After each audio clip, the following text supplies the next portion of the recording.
Кыргызско-российский славянский университет является одним из лучших вузов в Кыргызстане. В нем учатся свыше 8 тысяч человек из 20 стран. Ежегодно Россия выделяет на работу вуза более сотни миллионов сомов. Свыше 1000 одаренных кыргызстанцев ежегодно получают возможность учиться за счет России. Каждый год Россия выделяет по 100 тысяч сомов на одно бюджетное место. Исполняющий обязанности ректора Денис Фомин-Нилов рассказал, как поступить в КРСУ и получить российский диплом, не выезжая из Кыргызстана. Лето – пора последнего шанса для выбора вчерашним школьникам для того, чтобы связать или не связать свою жизнь с высшим образованием. А для тех, кто решился все-таки сделать этот ответственный выбор, у нас сегодня есть прекрасная возможность побеседовать с исполняющим обязанности ректора Кыргызско-российского славянского университета имени Бориса Николаевича Ельцина Денисом Фоминым-Ниловым. Денис Валерьевич, здравствуйте. За этот неполный год вуз претерпел достаточно много изменений. И, понятное дело, с надеждой на лучшее мы уже смотрим в следующий учебный год. Логично предположить, что на фоне всех этих изменений также были изменены и правила приема. Да, вы абсолютно правы. С учетом тех трансформаций, которые происходили с КРСУ, конечно же, закономерно встал вопрос и о новых правилах приема. Но КРСУ в полном смысле все-таки уникальный университет. С уникальным статусом. Вот, да, вы знаете, я теперь могу совершенно точно сказать, что аналогичных университетов нет совсем в мире, от слова вообще нет. Потому что славянских университетов, как я вам рассказывал раньше, все-таки 4 в мире. Но наш университет прям абсолютно выделяется теперь из этих 4 славянских университетов тем, что президент Кыргызской республики предоставил нам особый статус, как и ранее 5 другим университетам республики. А это открывает совсем другие горизонты и возможности быть конкурентоспособными на мировом рынке образовательных услуг. Такого особого статуса с такими опциями, предоставленными руководством республики, нет ни в Армении, ни в Таджикистане, ни в Беларуси. Это 100%. Мне многие сейчас говорили, что в принципе вот раньше КРСУ кичился тем, что вот выдает сразу 2 диплома. Теперь говорят, это никакое не уникальное предложение. Можно пойти в один университет, получить там диплом кыргызского образца, американский какой-то там диплом. Можно пойти в другой университет, получить кыргызский диплом и турецкий диплом. Что в принципе в Бишкеке конкуренция выросла. Конкуренция вышла, но российский диплом российского образца все-таки можно получить только у нас. Мы предлагаем нашим ребятам получить российское образование в Бишкеке, не уезжая за 3-9 земель. И важно еще все-таки подчеркнуть, в чем наша еще большая уникальность, что наш университет в этом году по рейтингу QS, есть мировой рейтинг, один из ведущих, который ранжирует больше 20 тысяч университетов мира. Так вот, КРСУ вошел в топ-1000 мировых университетов из этих 20 тысяч, которые анализировались. И более того, оказался по этому рейтингу QS первым среди других кыргызских университетов. Какое место результаты ОРТ и результаты ЕГЭ имеют в, скажем, такой преимущество и место занимают, собственно, в правилах приема, которые у вас описаны? И в России, и в Кыргызстане уже давно отработаны такие независимые инструменты оценивания уровня знаний выпускников школ. ОРТ в Кыргызстане, единые государственные экзамены, я подчеркну, что их много у нас. В России по каждому предмету школьному свой экзамен. Приносят свои результаты гражданин Казахстана, гражданин Российской Федерации, гражданин Кыргызстана, гражданин Беларуси. И мы, соответственно, должны же по понятной методике, эта формула у нас прописана, вывести в общий 100-бальный рейтинг.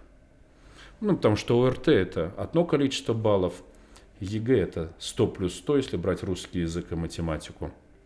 ЕНТ там тоже своя методика. Но мы, изучив, собственно, вот эти методики всех 4 стран, которые это соглашение подписали, выводим к общему знаменателю. Каждый совершенно по понятной методике понимает, что у кого сколько превращается в общую 100-бальный рейтинг. Мы еще и добавили, что 30 баллов из этих 100 – это средний балл школьного аттестата. Потому что сейчас, к сожалению, у многих отношение стало, что это не важно. Абсолютно. что это не важно, там, золотая медаль, серебряная. А почему-то многие говорят, да, это все там с директором школы договорятся и там порешают. Подрисуют, чего надо. Или да. подрисуют. Но все-таки это неправильный подход. А все-таки согласитесь, отличники это чаще всего чуть ли не с 1 класса, это такой особый тип людей. Иная каста. Иная каста, но это совсем другой уровень мотивации. Потому что кто-то любит похулиганить в школе, и усидчивость проседает. А есть просто ребята, которые действительно, они стабильно любят учиться. Вот есть такие. И, конечно, средний балл аттестата, конечно, надо так или иначе учитывать. И важной инновацией еще стало, что 10 баллов дополнительно за наличие договора о целевом приеме. И если человек подписывает с одним из органов власти или государственным учреждением типовой вот этот договор о целевом обучении, который мы тоже разработали, утвердили, на сайте разместили, то ему еще 10 баллов мы будем добавлять. Потом по этому договору о целевом приеме обучающийся берет и на себя обязательства. Вот за то, что он эти 10 баллов плюсом получает в общем рейтинге, он берет потом обязательство, что 3 года он должен будет отработать на этом предприятии, которое с ним подписало этот договор. Немножко подытоживая новую систему приема, насколько я понимаю, общее количество баллов, которые можно набрать при поступлении, это 100-бальная система. 128. 128. Ну, то есть теоретически круглый отличник. Вот аттестат, золотая медаль, школьный аттестат, 5, средний балл, правильно? Угу. И сдает ОРТ на максимум. Насколько я слышал, таких не было никогда. Чтобы выстрелил, пока нет. Да, пока не было, чтобы выстрелил максимальное количество баллов по ОРТ. Но если предположить, что человек максимальный балл ОРТ набирает, круглый отличник по аттестату, одни 5, да, то вот у него уже получится 100-бальная система. Дальше он предъявляет, если договор целевого обучения, что он берет на себя обязательство потом 3 года работать на том или ином государственном предприятии, то тогда мы ему плюсовываем баллы.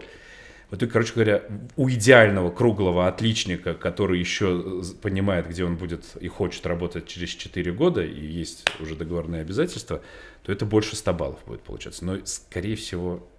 Не, если такие будут, но это сенсация, их точно надо сразу приглашать, брать у них интервью. В студию, да, в студию, но это будет точно уникум. Опять. Интересно посмотреть на таких людей. Вспоминая, опять же, как это было раньше.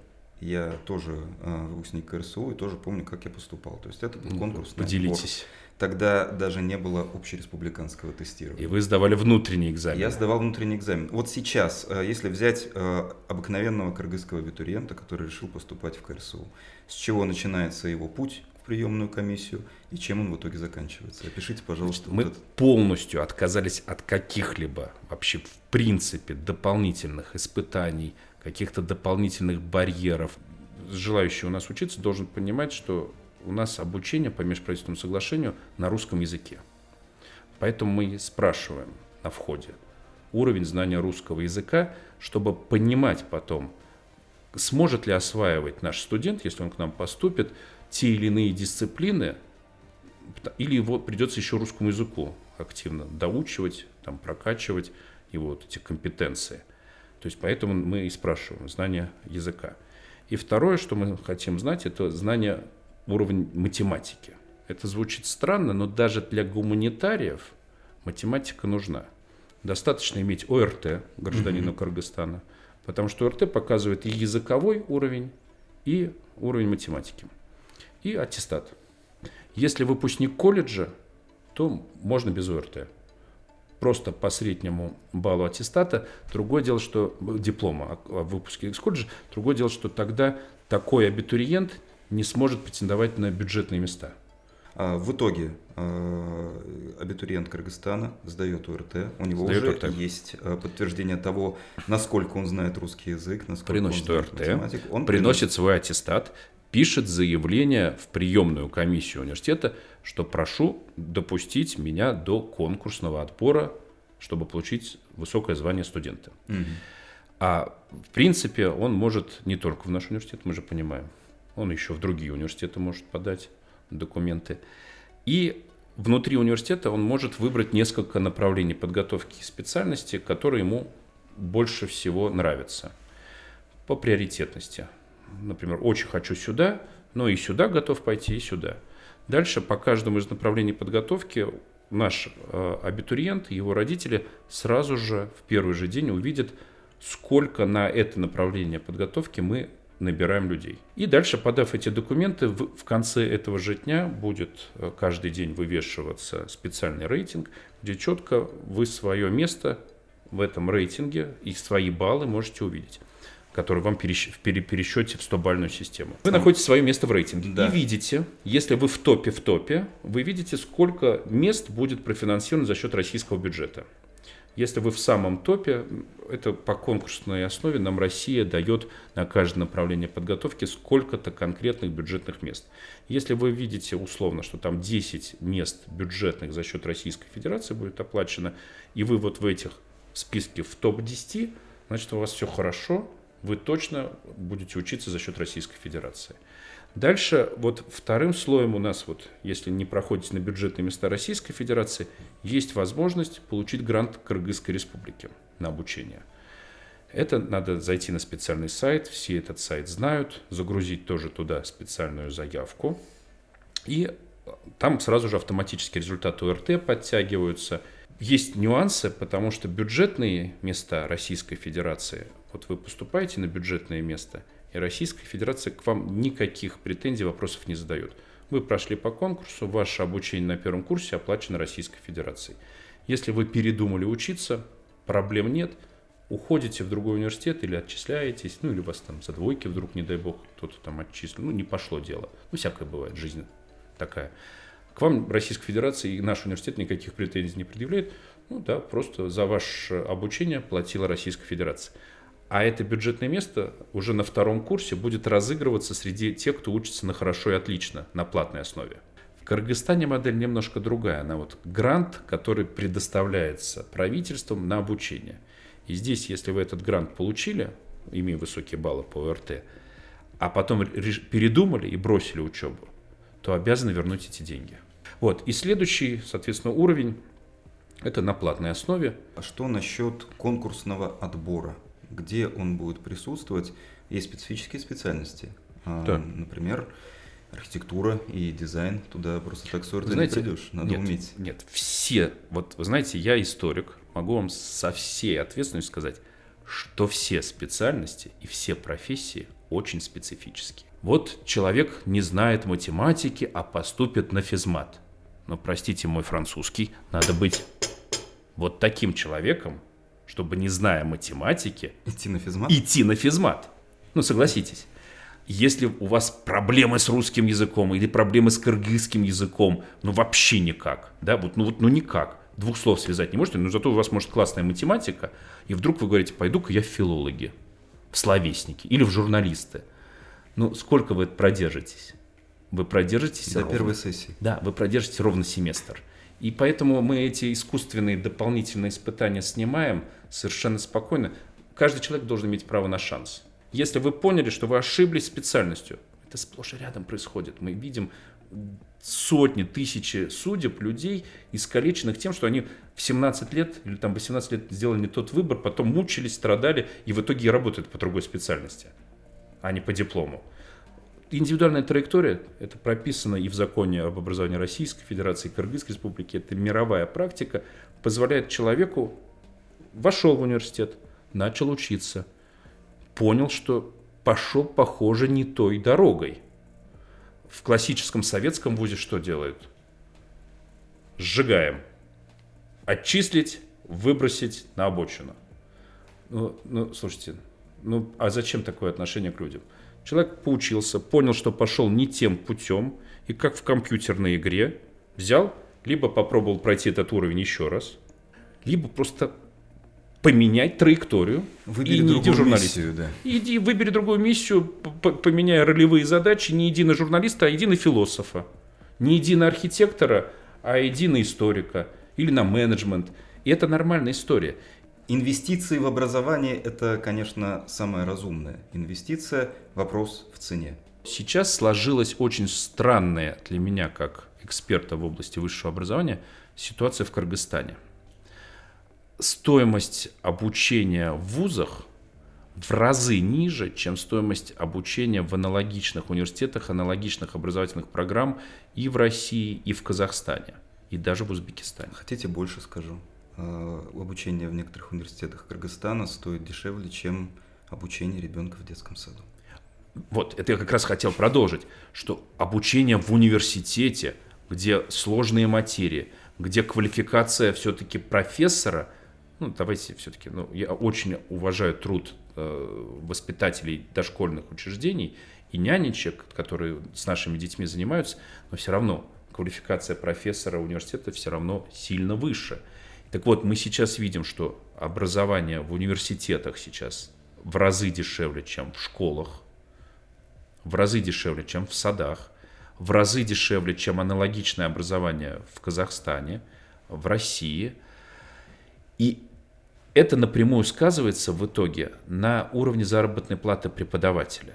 Потому что вот именно эти деньги, которые приносят студент и родители, именно из этих денег платится заработная плата этим профессорам.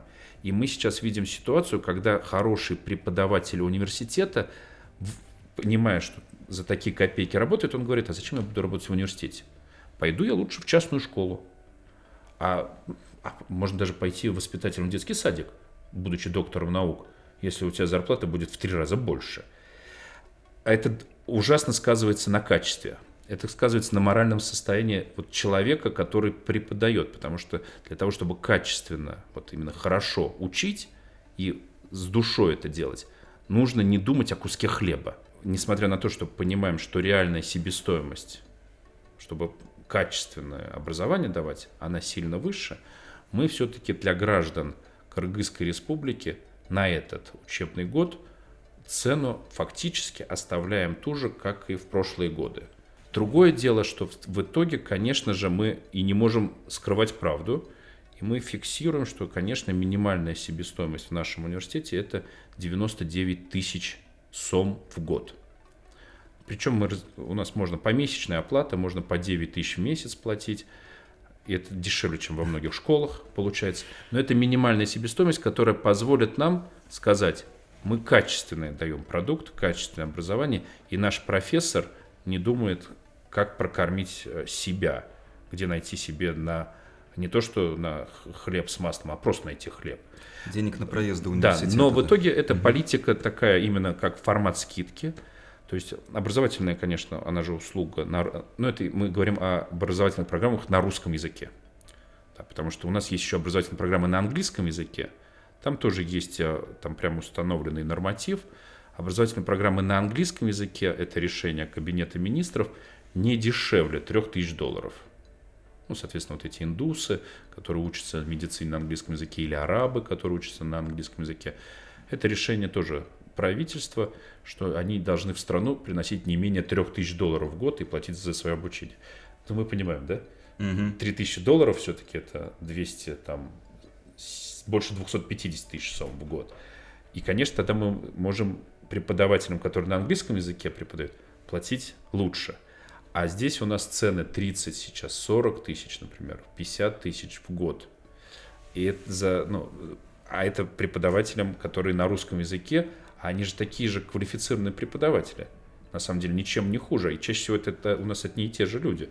Они учат и на английском, учат на русском. В итоге мы, конечно, ставим 99 тысяч на русскоязычные программы как стоимость обучения в год, потому что это уже нижняя наша планка. И примерно 100 тысяч нам как раз дает Российская Федерация за одного бюджетника. Приемная кампания в КРСУ уже началась. С 20 июня по 25 июля принимаем документы.